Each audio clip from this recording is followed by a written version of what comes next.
All right, welcome to another episode of Traveling Through History. Really glad you're here this evening. And today we're going to be talking about a very special episode. This is two battles that you learn about as a young kid in American history. But do you really know much about these battles? And as we head into the July 4th week and we're feeling patriotic, it really is a good time for us to take a look at these two battles afresh and look back at 1774 and 1775 and what was happening in the country at the time, leading up to our Declaration of Independence and our war with England for independence. So today we're going to be taking a fresh look at Lexington and Concord, Lexington being the first little skirmish that happened at 5 a.m. in Lexington, Massachusetts. And this is some miles away from Boston, out on the countryside. To give you some context of what would have been happening in 1773, 1774, 1775, the 3 years leading up to this battle, American militia had been forming in all of the towns all over Massachusetts and really all over the colonies at the time. And they were forming and they were drilling and they were arming themselves. They were also building big stockhouses of rifles and weapons. They were putting powder together. So you can see, leading up to this particular set of battles we're going to talk about today, the colonists were not surprised at some of the actions the British were taking in their forays out into the countryside. They had been preparing for it. They knew it was coming.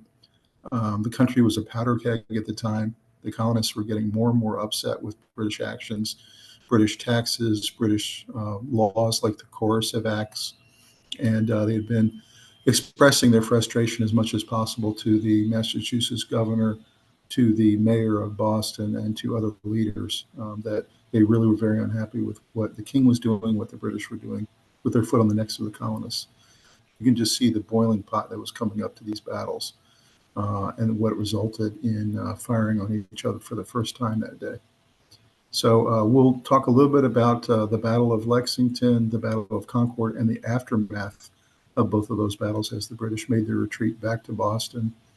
And the siege of Boston took place after that, with all of the militias from all over Massachusetts all converging on and assembling around Boston and surrounding it for some time, until we got the Battle of Bunker Hill after that. So incredibly important part of our history, kicked off the Revolutionary War, which then would take another 8 total years for us to get our independence. Of course, happy July 4th to all of you. And hopefully you'll delve into these type of topics the entire week and really think about how important the history is of the July 4th week as we declared our independence as a country. So let's go ahead and talk about the battles of Lexington and Concord. So the battles of Lexington and Concord was the first major military campaign of the American Revolutionary War, resulting in American victory and outpouring of militia support for the anti-British cause.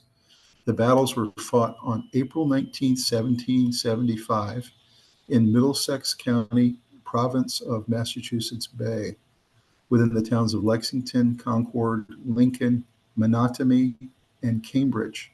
So we always talk about Lexington and Concord as the main towns, and they were, but Lincoln, Minutemen, and Cambridge were also involved in this skirmish. They marked the outbreak of armed conflict between the Kingdom of Great Britain and the Patriot militias from America's 13 colonies. In late 1774, colonial leaders had adopted the Suffolk Resolves in resistance to the alterations made by the Massachusetts colonial government by the British Parliament following the Boston Tea Party. The Colonial Assembly responded by forming a Patriot provisional government known as the Massachusetts Provisional Congress and calling for local militias to train for possible hostilities in the future. The colonial government effectively controlled the colony outside of the British-controlled Boston. In response, the British government in February 1775 declared Massachusetts to be in a state of rebellion.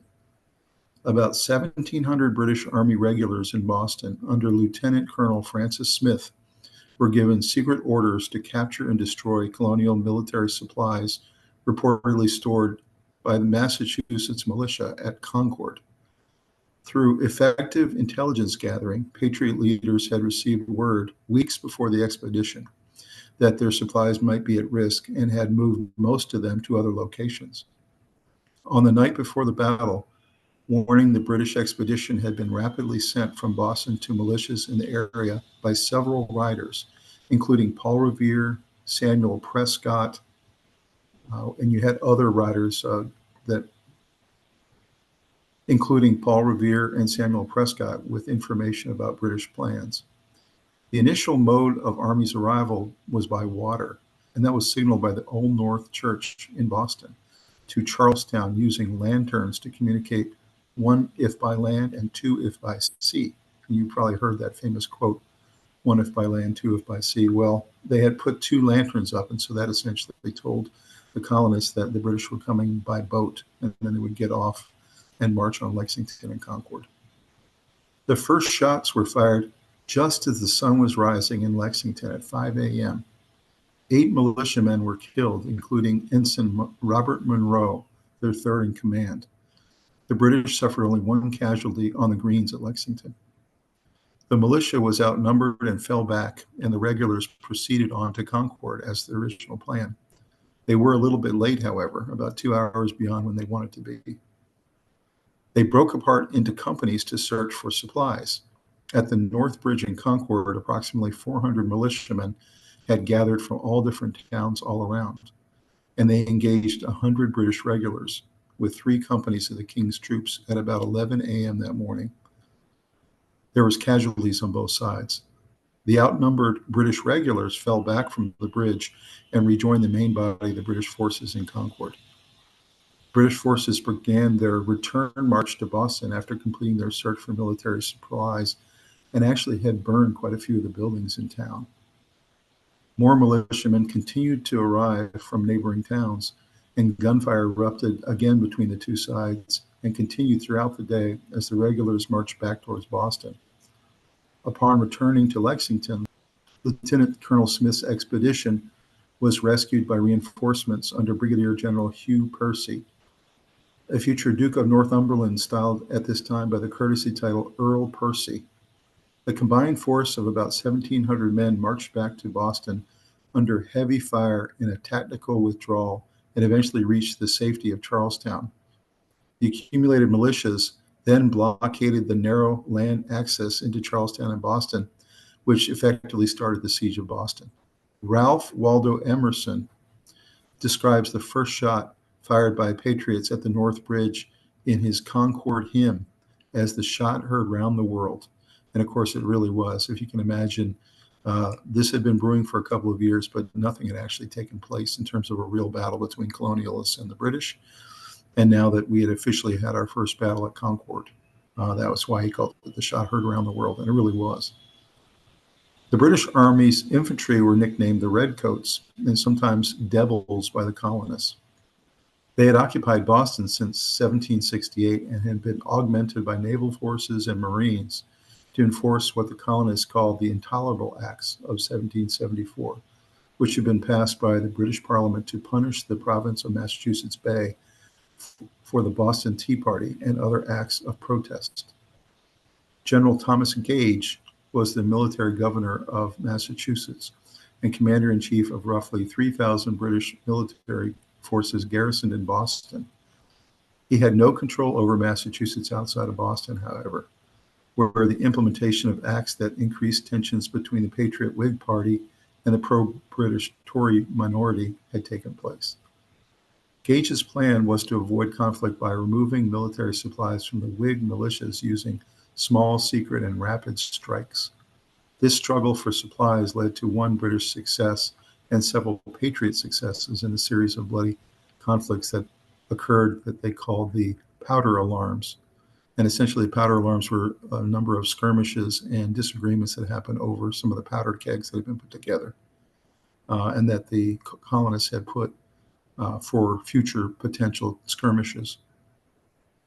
Gage considered himself to be a friend of liberty and attempted to separate his duties as governor of a colony and as general of an occupying force. Edmund Burke described Gage's conflicted relationship with Massachusetts by saying in Parliament, "As Englishman is the unfittest person on earth to argue another Englishman into slavery." The colonists had been forming militias since the very beginnings of colonial settlement for the purposes of defense against Indians and French.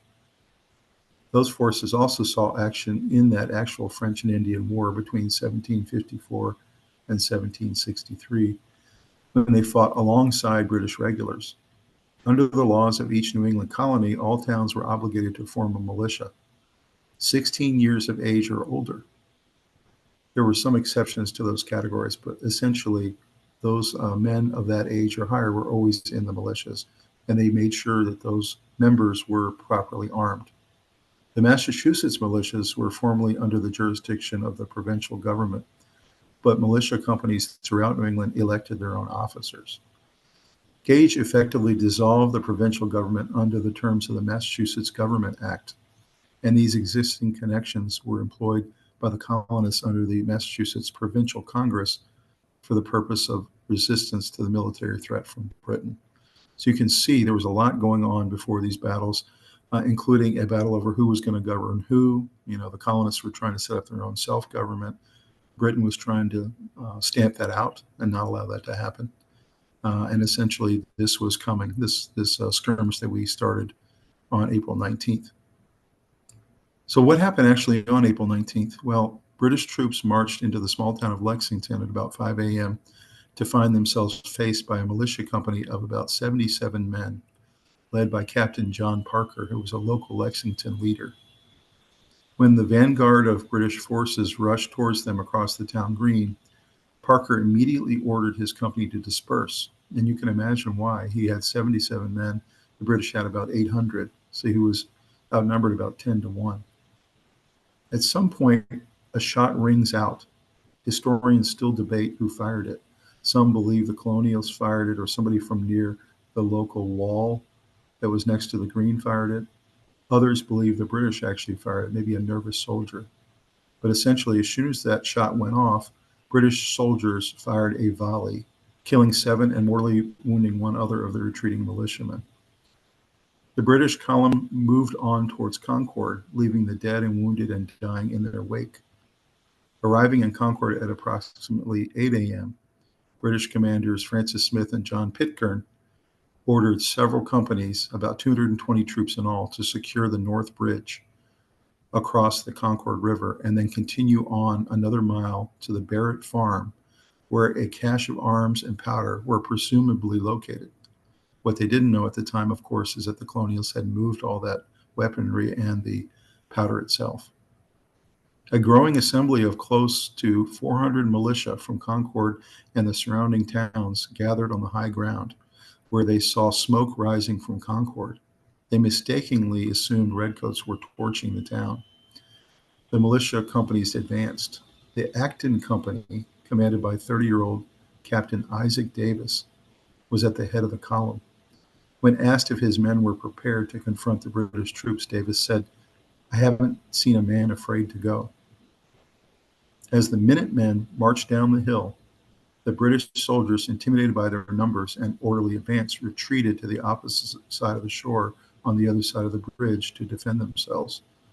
When Davis's company comes within range, the Redcoats opened fire, killing Davis and also Abner Hosner, who were both at the front of the line. And other Acton Minutemen also fell. Major Buttrick of Concord shouted, "For God's sakes, firemen!" And the Minutemen responded with their own volley, killing 3 British soldiers and wounding 9 others. The volley that was shot by that group of Minutemen is now considered the shot heard around the world that sent British troops retreating back into town. So that is the famous shot heard around the world that you hear in poems and other writings at the time. And then, of course, actually ended up spreading through newspapers all over the world into Europe and other areas of the world. That essentially said that the British were now in a war with their colonies. Smith and Pitcairn ordered a return to Boston after this skirmish, which devolved into a rout as the British were attacked from all sides by swarms of angry Minutemen along what is now called the Battle Road. So you can just imagine what this was like as they were retreating. You had, first they faced 77 Minutemen in Lexington, then they faced 400 in Concord, and then they faced several thousand that had been gathering throughout the day from all over towns around the countryside in Massachusetts.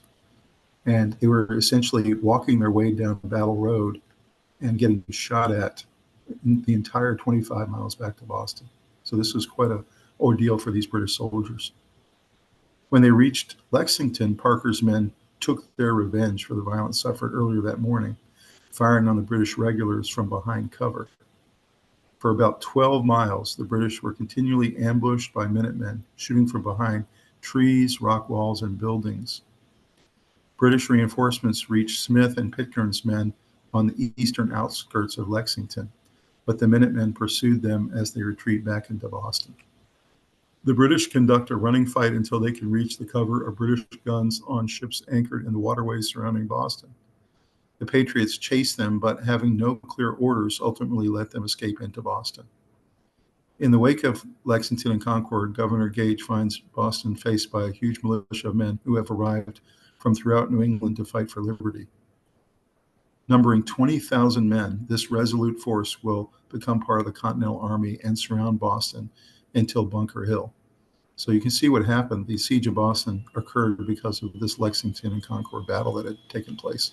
And you had militiamen from all over the state that then came and surrounded Boston, and the war was on. Some things to consider: which side was responsible for starting the Battle of Lexington or Concord? In the immediate aftermath of the battle, participants and witnesses on both sides gave depositions testifying to the events of April 19, 1775. Eager to get the colonists' version of the battle to London before Governor Gage's testimony would arrive at Parliament, the Provincial Congress rushed to print 100 copies of their own narrative and sent them by schooner to England.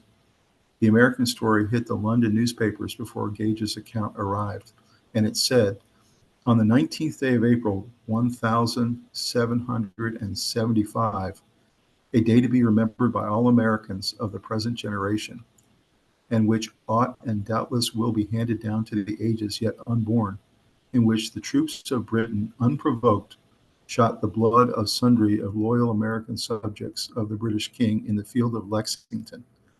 Early in the morning of said day, a detachment of the forces under command of General Gage, stationed at Boston, attacked a small party of inhabitants at Lexington and some other towns adjacent.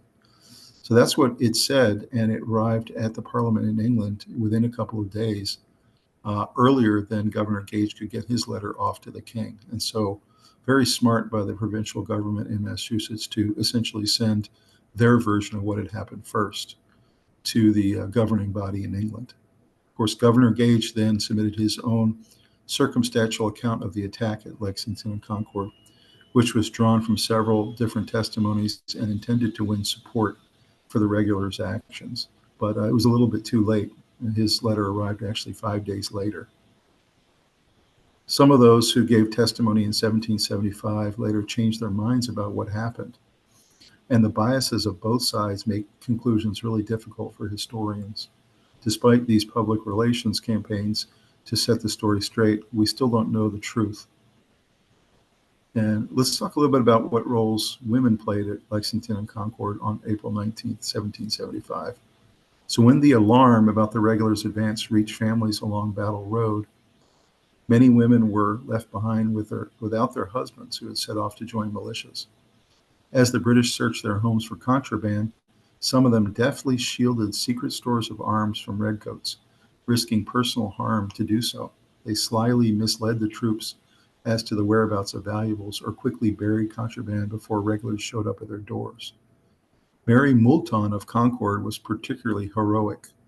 When Pitcairn's troops set fire that threatened to spread, Moulton actually implored the soldiers to extinguish the flames and save her town from destruction. And apparently the British did. They listened to her and they put out several of the flames. There are doubtless many other colonial women, both white and black, who took an unheralded role that day as hundreds of regulars marched into their towns. We don't know their names necessarily or more about them, but that is largely due to their subservient status in society. They were denied the credit that they deserved from autonomy and education and recognition. So you can just imagine, not just were all the men gone and the women had to step up, but many of them were incredibly heroic that day and saved a lot of those towns, saved a lot of the weapons and food and other stores that the British were looking for.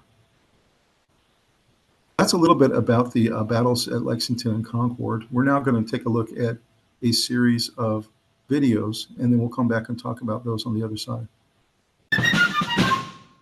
Listen, my children, and you shall hear of the midnight ride of Paul Revere. On the 18th of April in 75, hardly a man is now alive who remembers this famous day and year. Paul Revere was a Boston silversmith. He was kind of very involved with the Sons of Liberty pretty early on. This growing movement, this patriot movement, started in the early 1760s. It started with a man named Samuel Adams, who was a troublemaker and a very, very strong believer in this idea, this crazy idea, that one day all the colonies should be independent and self-governing. General Gage was attempting to disarm the Sons of Liberty. There are a number of powder houses in towns, outlying towns of Boston. General Gage wanted to seize the munitions, and he heard that there was an enormous supply of munitions in Concord, and that is the case. So basically the surprise attack was meant to disarm the Sons of Liberty so that they would not be able to defend themselves in the event of any kind of combat. So the Redcoats are marching on foot, and their purpose is to seize the munitions. When Revere heard that the Redcoats were moving on that night, he asked Robert Newman to hang these two lanterns as a signal to a group of backup militia in Charlestown who had been waiting and watching with a spyglass every night for about the last week or so. When they finally saw the two lanterns, they knew it was time to ride, and they headed up north and spread the alarm all the way up to New Hampshire. There were two men who left Boston that night. William Daws was the name of the other fellow. There were also several militiamen alerted in towns as these riders made their way to Lexington, and those towns alerted towns further out. So it was a town-to-town relay alarm system set in motion by these two men. Each one of those riders was risking arrest and hanging for doing what they did. Now, this signal had everything to do with timing. The Redcoats were planning a surprise attack. The Lexington Alarm ride spoiled that surprise attack by having our riders get out there first and alert all the towns. So instead of walking into a sleeping village, the Redcoats actually were walking into villages with Minutemen armed and ready to do battle. This was the case on Lexington Green and the case when they reached Concord. Now, this is two lanterns, meaning the Redcoats were traveling, as it says in the poem, by sea. But it's not actually the sea. They're actually crossing the Charles River on boats to Lexington. If they were going by land, they would have to leave Boston Peninsula by heading all the way south through what's called Boston Neck and swinging around west and heading up north to Lexington. That march would have taken about 3 hours longer. So this is the whole point of that lantern signal and why Longfellow used it in his poem, one if by land, two if by sea. Paul Revere was not anywhere near as famous in his own time as he is now today, because every classroom knows the name Paul Revere, and some of them don't know the name William Daws. Had Longfellow written, "Listen, my children, and take a pause to hear the story of William Daws," then perhaps we'd be talking about a different personality. The colonial soldiers are about to meet their first test. In a field outside Lexington, 77 militiamen have gathered to block the Redcoat advance towards Concord. John Parker, leader of the Minutemen, knows the British outnumber his forces 10 to 1. He doesn't expect to defeat them. He just wants to send a message. We're here, we have guns, and we're going to resist. Major John Pitcairn, who commands the British troops, doesn't want to fight in Lexington. Running behind schedule, his goal is to secure a bridge farther west in Concord, but Pitcairn is forced to respond to the Minutemen's blockade.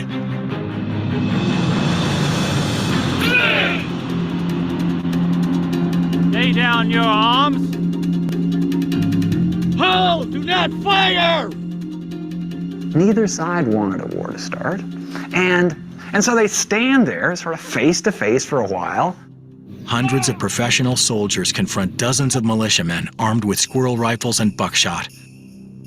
both Parker and Pitcairn issue orders not to shoot.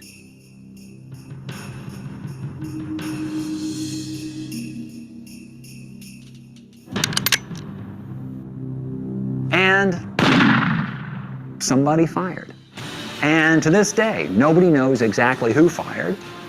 Was it a British soldier? Was it an American soldier? Was it a bystander? Who knows? The shot triggers a hail of British bullets.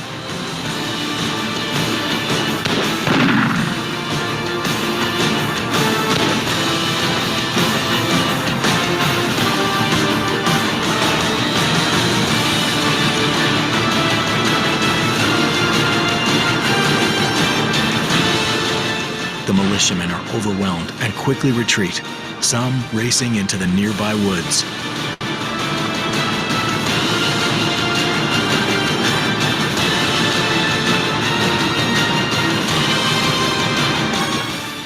In 15 minutes, the Redcoats have routed the colonists.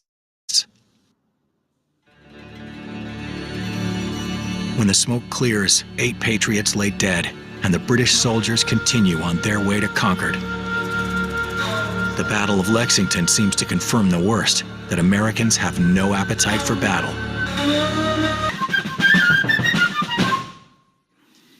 By the rude bridge that arched the flood, their flags to April's breeze unfurled. Here once the embattled farmer stood and fired the shot heard round the world. Those words by the American poet and Concord native, Ralph Waldo Emerson, get to the crux of what took place here on Wednesday morning, April 19th, 1775, when Patriot and militia units returned fire into the British across the bridge that's behind me, triggering the 8-year odyssey that would become the American War of Independence, also known as the American Revolution.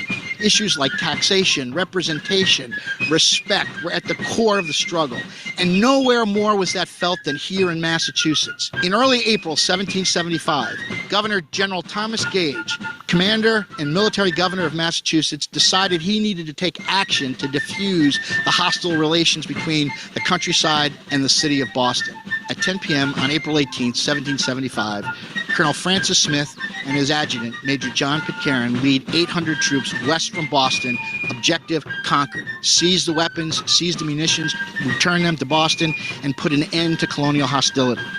By 5 o'clock in the morning, they are on the verge of reaching the town of Lexington. But express riders, including Paul Revere and William Daws, had gotten out ahead of them to spread what became known as the Lexington Alarm, arousing the countryside, raising shot, having bells rung, so that Patriot and Militia and Minuteman groups could form and could react to the British presence. 70 Minutemen, under the command of Captain John Parker, gather at Buckman's Tavern in Lexington, adjacent to the Green. At 5:30, they get word that the British are in sight. Parker takes his men out of the tavern, crosses over the Green, lines his men up in 2 rows deep, 70 men total, not blocking the road, merely standing there to show their defiance and their anger and hostility.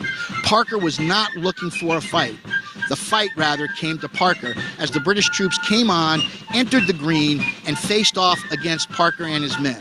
Parker recognized that he was outnumbered, but he did tell his men, stand your ground, don't fire unless fire upon. But if they mean to have a war, let it begin here. But a shot rings out, and nobody's sure where that shot came from. And the British instinctively fire a volley. 17 fall, either wounded or killed. By the time the British reach Concord at 9 in the morning, Patriot units, militia units, Minutemen units from towns like Acton, Sudbury, Lincoln, Bedford begin to converge here. They can see the smoke curling from the town of Concord. The British are burning the guns, the carriages that they found. They cut down the Liberty Pole. They're burning that too. But it looks to the Minutemen that the town is being fired, and it is decided to march on the town and either die defending it or die trying to defend it. At the head of the band of Minutemen that is going to march on the bridge, he turns to Isaac Davis, the 30-year-old popular captain of the Acton Minutemen, and asks Davis if his men are ready to take the lead. Davis says, I haven't a man that's afraid to go.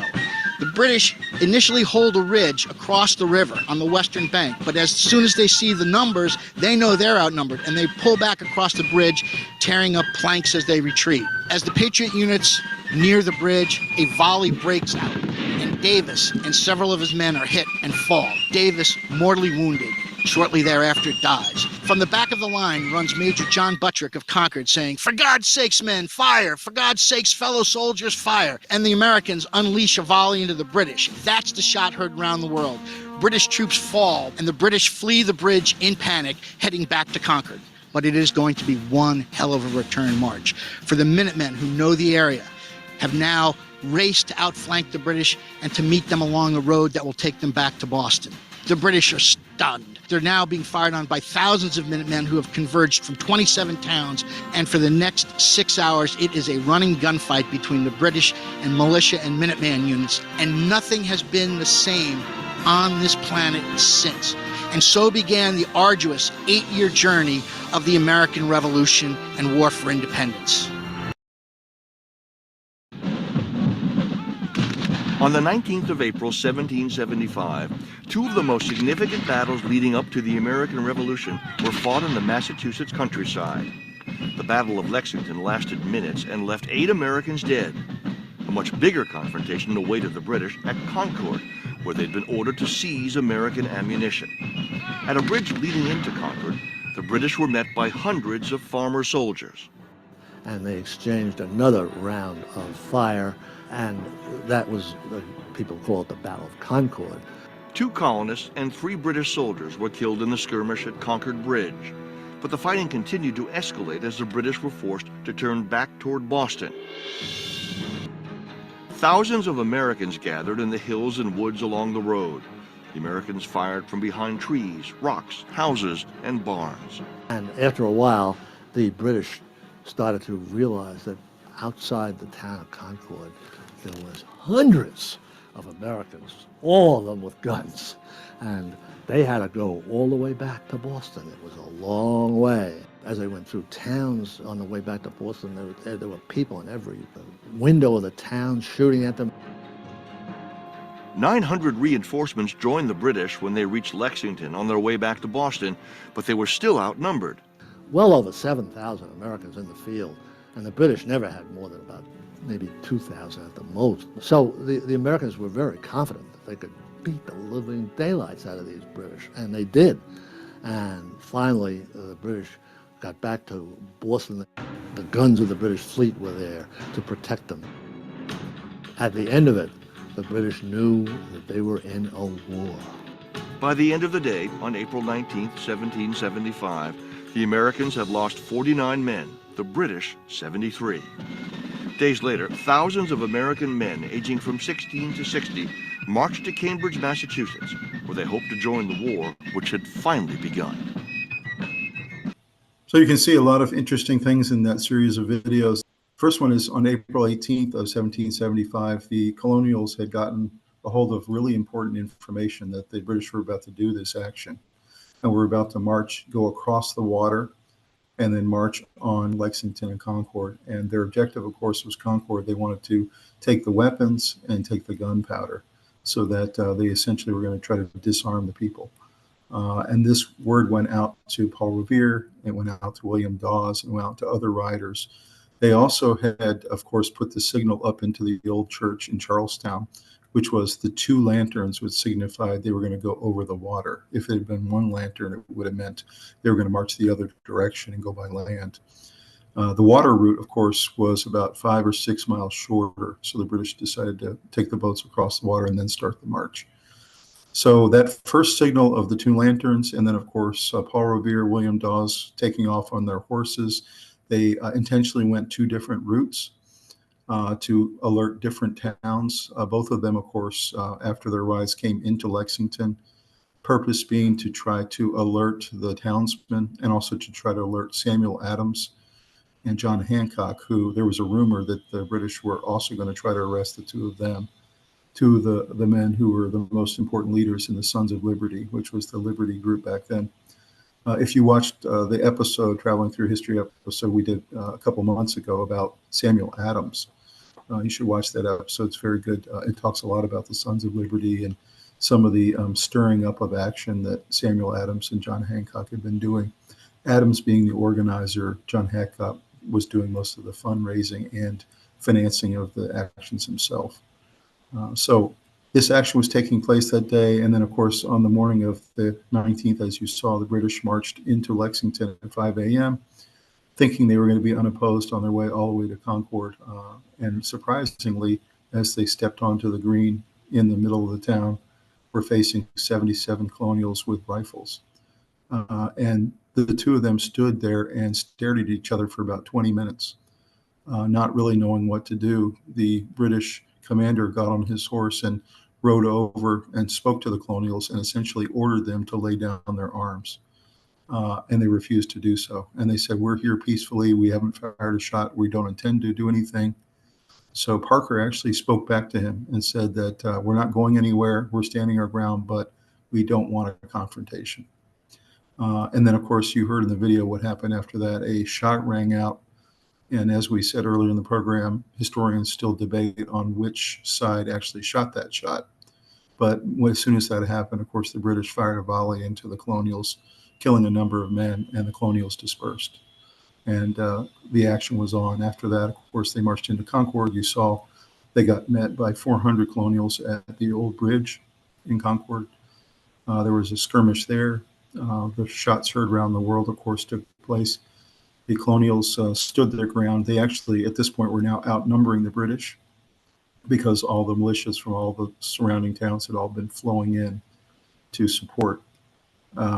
And the British actually started their retreat. And while they were retreating, searching homes and searching storehouses and burning things down and doing as much damage as they could on the way out of town. But started that death march back to Boston, where the colonials harassed them all the way, shooting at them from behind trees and behind rocks and behind different obstacles, essentially doing what would amount to guerrilla warfare.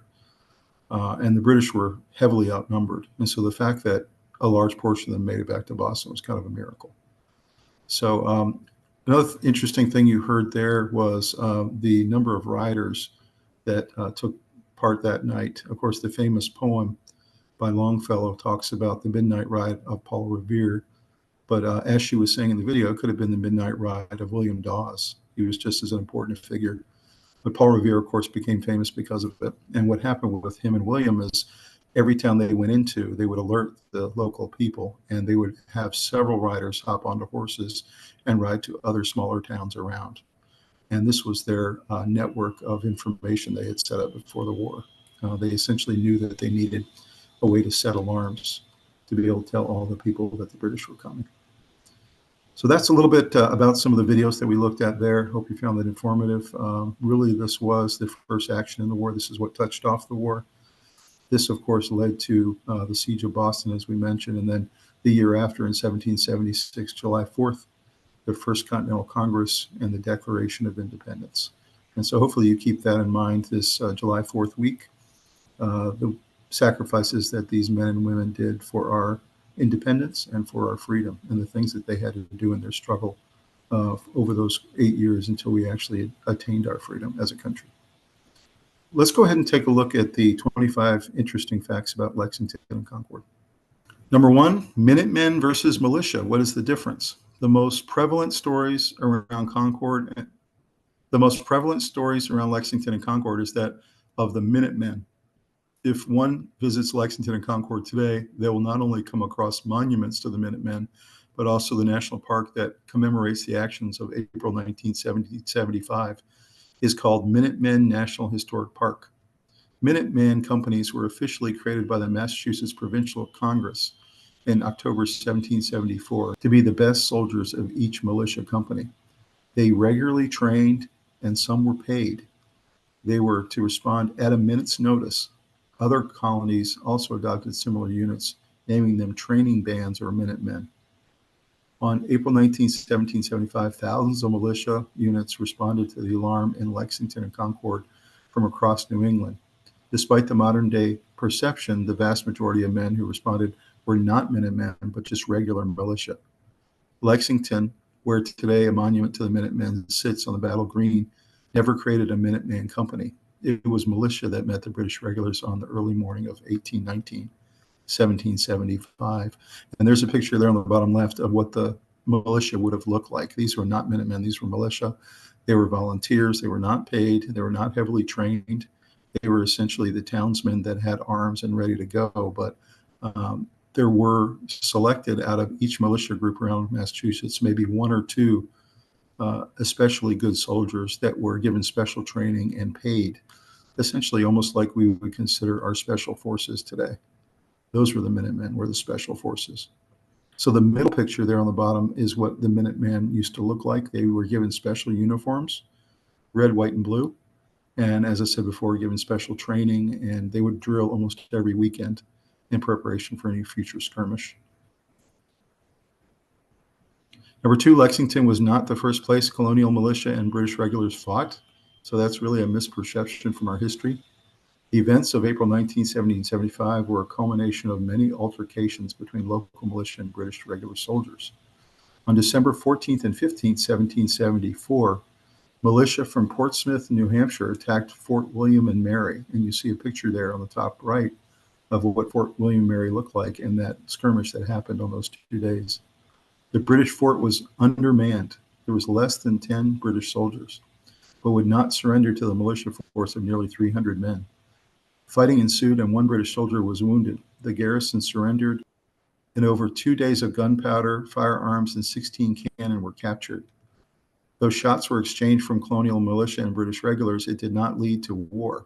The events have mostly been forgotten today, but this incident really should have been the shots heard around the world. So you can see Concord was given the credit for that shots heard around the world, but maybe it should have been in December 1774 at this fort in New Hampshire.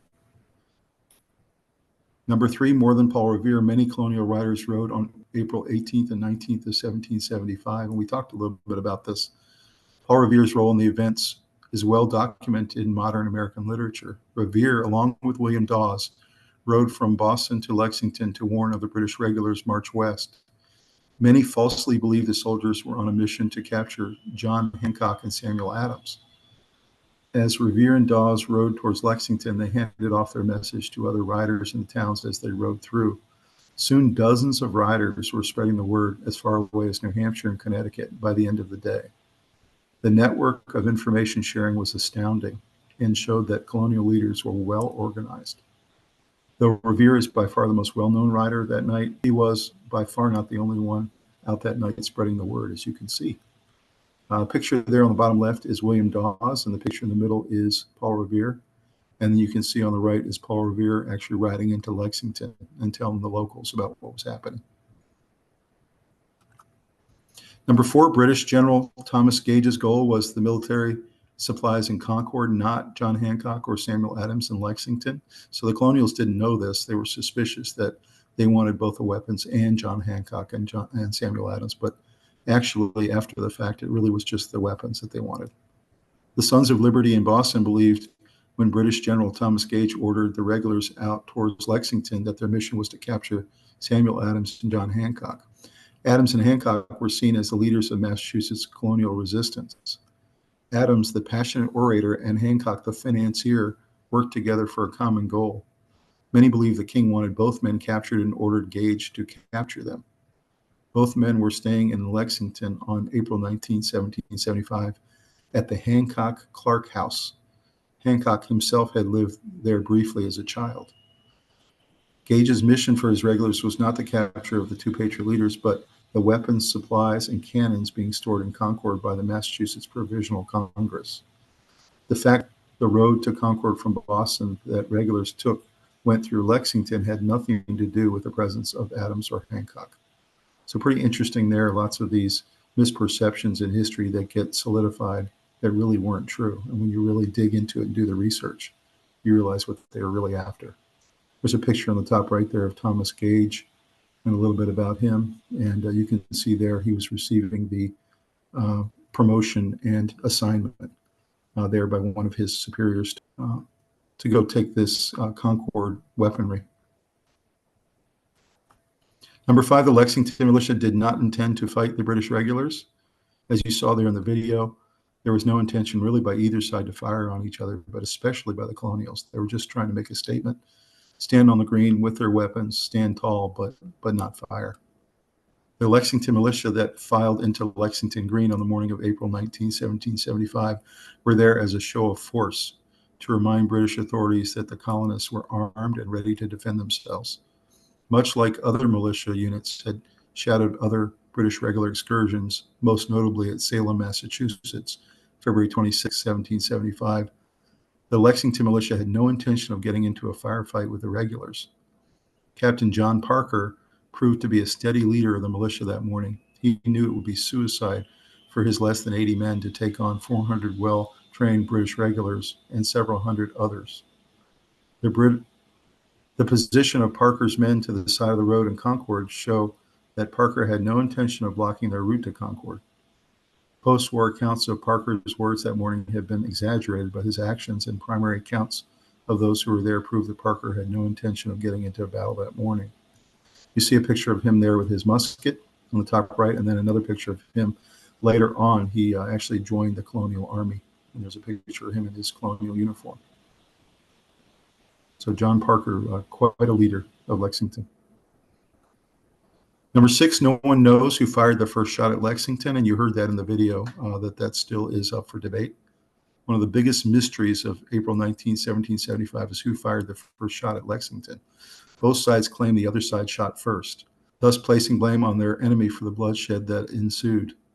It seemed everyone interviewed after the events of April 19th had a varied answer to this question. It's obvious confusion and chaos infringed on everyone's view of the events. There is evidence that points to either a quick trigger by one of the men on Lexington Green or a spectator firing from behind the stone wall near Buckman's Tavern. We will never know who fired the first shot, but it was a spark that lit a world war. Number 7, the bloodiest stretch of Battle Road was in Minutemen, and this is a town we talked about that was along the route from Boston to Lexington. Nearly 130 colonial militiamen and regulars were killed on April 19, 1775. The fighting along Battle Road grew bloody as the regulars marched from Concord towards Lexington and back to Boston. But the bloodiest and fiercest fighting took place in Minutemen, which is in modern-day Arlington, Massachusetts. Here the fighting became hand-to-hand and brutal. So essentially everybody had fixed bayonets, and this was hand-to-hand fighting. Harassed for miles, British soldiers began to go house to house, clearing families from buildings along the road. In the fighting in this stretch, nearly 25 colonists and 40 British regulars were killed, half of the day's death count. And you can see a picture there of British going into a home and telling everybody to get out. And then also another picture there in the middle of what it would have looked like as the Brits were trying to make their way back to Boston and getting harassed everywhere they went and shot at from behind buildings and rocks. And then there's a really good map on the bottom there that shows the march out towards Lexington and Concord from Boston, and then the march back, and how treacherous that would have been as the colonials were pouring in from all over the state. Number 8, there is no evidence to suggest that General Gage's wife, Margaret Gage, was a spy for the Sons of Liberty. You see a picture of Margaret there on the top right, and her husband Gage down below. So one of the mysteries surrounding the events in Boston in the spring of 1775 is how Joseph Warren and the Sons of Liberty were able to gather such top secret information on the British military in Boston. Warren, John Hancock, Sam Adams, and Paul Revere and others perfected the process of gathering information and spreading the information across their network in New England. The plans that General Thomas Gage devised for April 19, 1775 were only shared with a few people in his inner circle, though there are indications that Warren and his colleagues knew about the plans before many in the British ranks even did. One of the much suggested sources for this information was Gage's wife, Margaret Gage. She was born in New Jersey to a wealthy family. Margaret married Gage in 1758. Many of her writings show her divided loyalties, typical of many of the time. The evidence to attach her as a colonial spy is very circumstantial and has never really been proven. Soon after the fighting in April, she went to England, and many have pointed to this as Gage's disapproval of his wife's supposed role in Warren's spy ring. So really interesting. It's never been proven, but there are a lot of historians still looking into this connection, whether maybe she had a relationship with Warren or Hancock or Adams or Paul Revere, one of the Sons of Liberty, and was feeding them information directly from Gage's camp. Number 9, birthplace of the United States Armed Forces is considered to be at the David Brown's farm near the North Bridge. Though officially June 14, 1775 is considered the birth date of the United States Army, the date the Continental Congress authorized enlistment of riflemen to serve for 1 year, the Brown Farm is considered by some historians as the true birthplace of the United States Armed Forces. It was on the farm of David Brown, just west of the North Bridge, that mixed companies of militia and Minutemen gathered under arms and orders to confront British regulars at the North Bridge. You can see a picture there of the bridge in the middle. For the first time in combat formation, these men moved towards the battle at the North Bridge. Today, a U.S. flag flies from a location now known as Muster Field. And so this really is considered the first actual engagement of the U.S. military. And they still teach this and talk about this in the military today. Number 10, the fighting on April 19, 1775 is one of the best documented battles of the American Revolution. You see a couple really great books there that you can read. One's called The Single Blow, another one's Lexington and Concord. Both of them give a lot of accounts of the interviews and other depositions that were done after the event happened. So after the fighting ended at Lexington and Concord, the Massachusetts Provincial Congress began to take dispositions from those involved in the fighting on April 19, 1775. Colonial leaders were experts in public relations and knew that they needed to control the narrative of the events in Lexington and Concord if they were to succeed in a revolution. They believed that General Gage and the British military were the aggressors and the agitators, and knew it would be important to portray them as such as they attempted to gain other colonial support within North America. Dozens of these interviews were conducted in the days and weeks and months after the fighting. Hundreds of pages of transcripts from these interviews are still available today. Likewise, a little later, British authorities took dispositions from their soldiers as well. As the war progressed, both sides spent a lot less time getting testimonies from those involved in battles. These accounts after Lexington and Concord from both sides gives historian a great insight into the events in an otherwise under-documented period of history. It's a really special time here that so many dispositions and depositions were done on both sides to document what had happened that day. And of course, that did not happen in future battles, which is really a shame, but so great that we have this document still today. Number 11, day before Lexington and Concord, on April 18th, 1775, a leading patriot in Boston named Joseph Warren learned that the next day the British planned to send several hundred British soldiers to Lexington to arrest rebel leaders John Hancock and Samuel Adams, and to Concord, Massachusetts, with the goal of seizing arms stored at the town.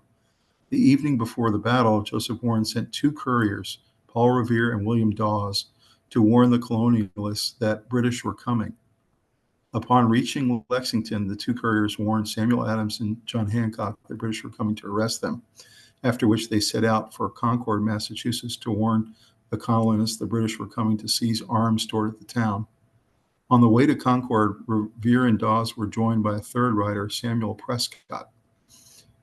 On the way to Concord, Paul Revere was captured by British soldiers, and Daws fell off his horse and had to walk back to Lexington. Samuel Prescott was the only one to reach Concord and warn civilians of the British advance. So pretty amazing that Revere gets all of the credit of this ride, but essentially he was captured and Daws fell off his horse, and it was really the third rider, Samuel Prescott, who made it all the way to Concord. Pretty amazing fact. Number 12, the Colonials were heavily outnumbered. On April 19, 1775, approximately 700 plus Redcoats arrived at Lexington, where they were met by around 77 armed colonists on Town Green. After this relatively small skirmish, colonists retreated and the British headed out for Concord, unaware that most of the arms they were looking for had already been moved to a safer place by the colonists. Upon reaching Concord, the Redcoats searched the town, finding very few arms. They burned what few arms they did find. The colonists, militia, and militiamen, who at this point numbered about 500, exchanged fire with the British at Concord's North Bridge, eventually forcing the British to retreat back to Boston.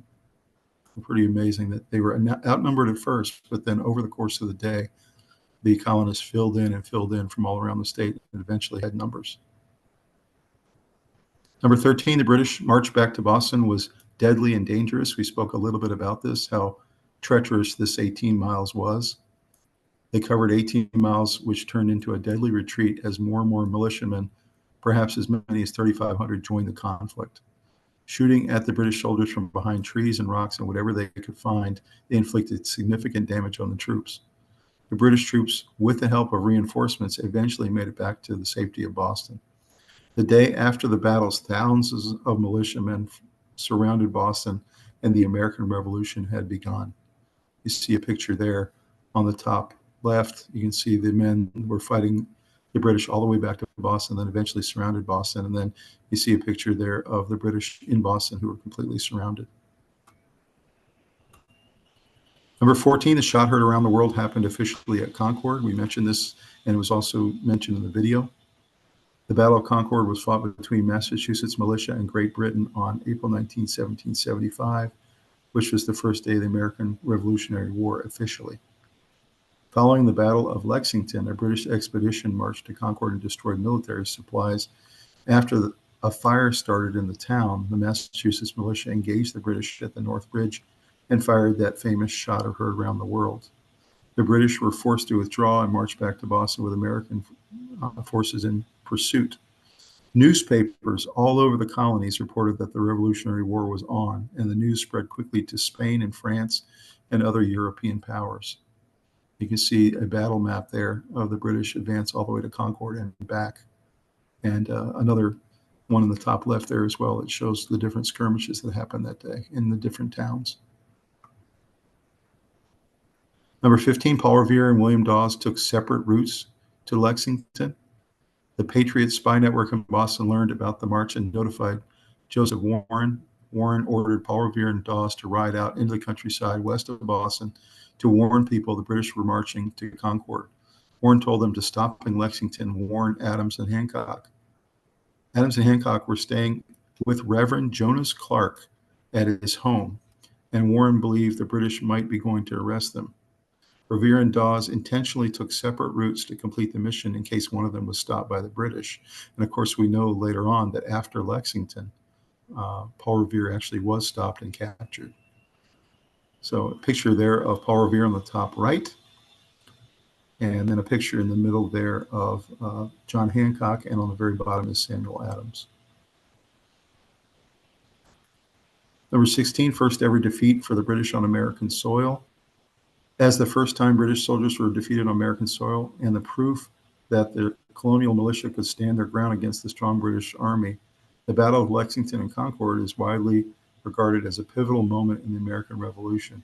Many colonists who were on the fence about supporting the war were won over by the Patriots' decisive victory at Lexington and Concord. In addition to galvanizing support for the Patriots' cause and embarrassing the British, the battle also had significant effect on the British. As a result, the British had become more hostile towards the colonies, which stoked the flames of revolution even more and brought about the bloodiest conflicts of the war. So you can see this not only gave the colonists confidence that they could stand up against the British, but it inflamed the British and made them even more brutal towards the colonies, which of course didn't make them happy and made the war even more inevitable. Number 17, lamps were used to signify the British advance, and we talked some about this.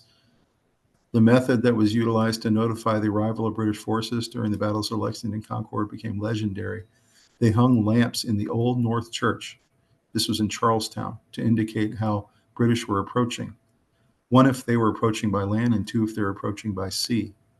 Due to the fact that the British arrived by ship, there were two lamps strung up. And of course, that those ships that took them across that little lake outside of Boston was the reason why the Americans hung the two lanterns up, and that gave a signal out to the towns and to the riders that they needed to ride immediately to Lexington and Concord and warn them that the British were coming over the water and then marching towards those two towns. 18, many of the militia were relatives. On April 19, 1775, Captain John Parker led the Lexington Militia into battle against British forces.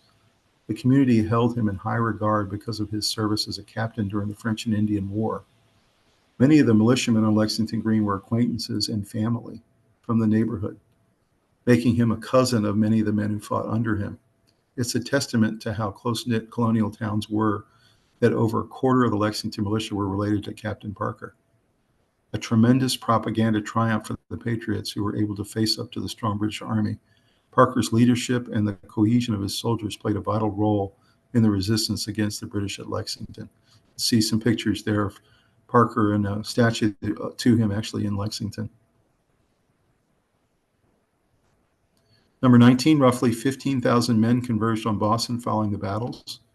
Numerous patriots from outlying towns and colonies began making their way to Boston, where the British were stationed after the Battle of Lexington and Concord. Even though estimates of the total number of militiamen who encircled Boston fluctuated throughout the month of April, it's safe to say by conclusion of the month, it was roughly 15,000 men that had converged on the city. Some were reporting actually as high as 20,000 men. This group, which included numerous militiamen, laid siege to the city, effectively sealing off British troops within from outside reinforcements and communication. The name Siege of Boston is commonly used to refer to this long siege. The Patriots won a major victory when they drove the British back into Boston, which led to the siege.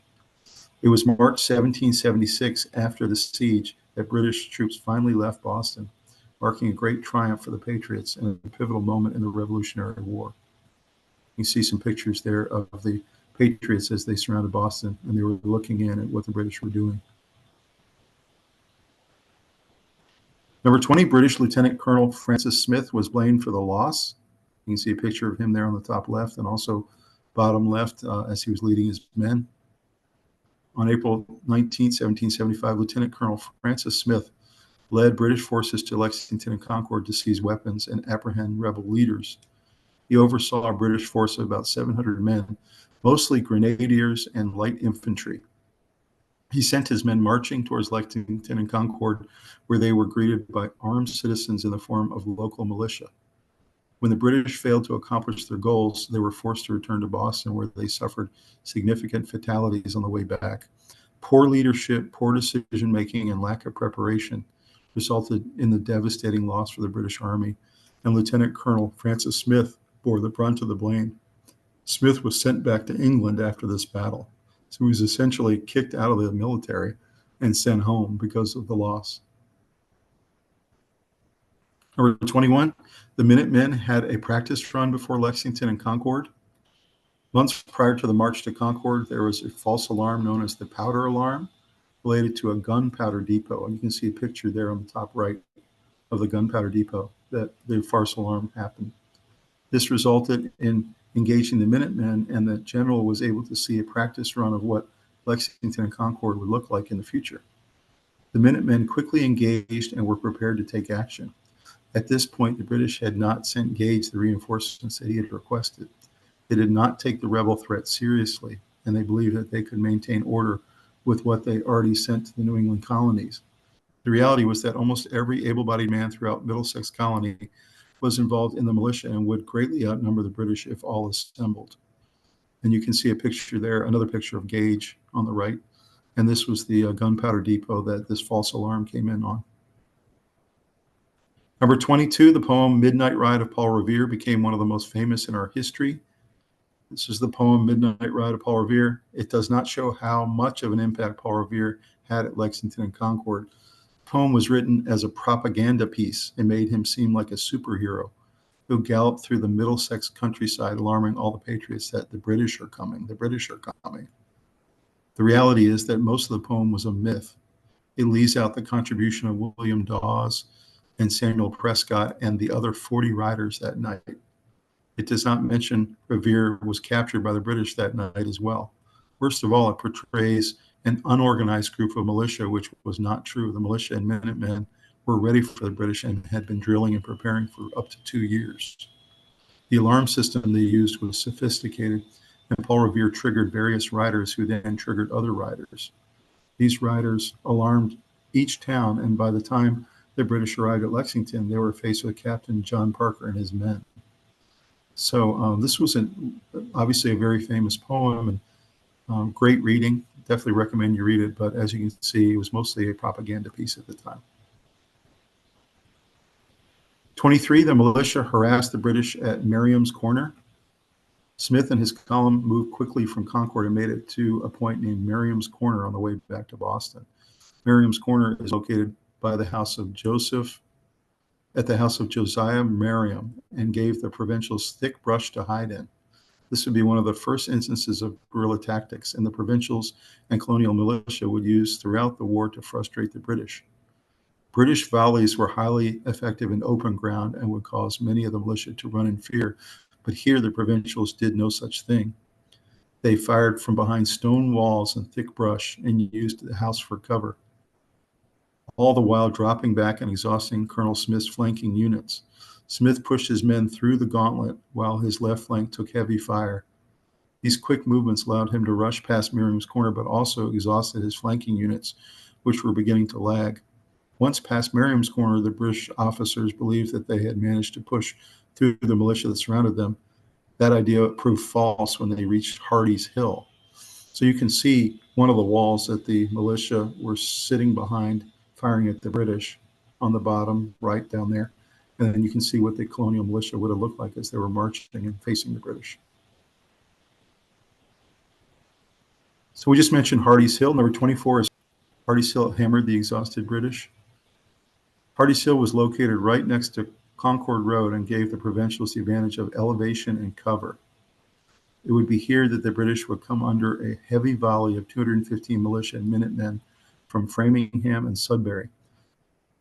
To make matters worse for the British, their left flank was still under heavy fire at Merriam's Corner. Smith sent out another flanking unit to try and dislodge the provincials, but only made it easier targets for the Minutemen snipers. The men of Framingham and Sudbury were led by veterans of the French and Indian War and were quite comfortable with these guerrilla tactics. The provincials had effectively caught the British in a pincer attack and had begun to pour fire on them. Smith managed to regain control of his men and push them further down the road. So all these locations, you had Marion's, you had Hardy's Hill, these were all places where the British were taking heavy fire and taking heavy casualties to these guerrilla tactics that the colonials were putting on them. Number 25, Lexington and Concord, casualties on both sides, but was a strategic victory for the colonists. The battles of Lexington and Concord took a toll on both sides. For the colonists, 49 were killed, 39 wounded, and 5 were missing. For the British, 73 killed, 174 wounded, and 26 missing.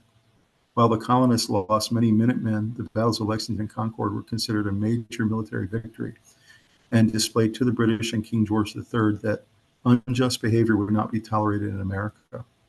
Interestingly, Parliament had drafted an act called the Conciliatory Proposition that would elevate some of the burdens of taxation in the colonies by replacing taxation with voluntary contributions. By the time the act had been brought before Continental Congress in May, the battles of Lexington and Concord had already occurred and the proposition was rejected. The revolution had been stirring for a long time, with tensions rising and finally breaking into armed conflict during the battles of Lexington and Concord. William Pitt, an American sympathizer in Parliament, rejoiced for the colonists because they had employed military force to defend their beliefs. You see a quote there from Joseph Warren, who was the spy chief for the colonial ring. Nevertheless, to the persecution and tyranny of his cruel ministry, we will not tamely submit. Appealing to heaven for the justice of our cause, we determined to die or be free. So that really was how the colonials were feeling, who wanted their independence and wanted to break away. Hopefully you enjoyed that and you learned a lot about the battles of Lexington and Concord, as we celebrate July 4th this week and our independence and all the freedoms that we're given in this country and the wonderful country that these colonists built for us and these founders.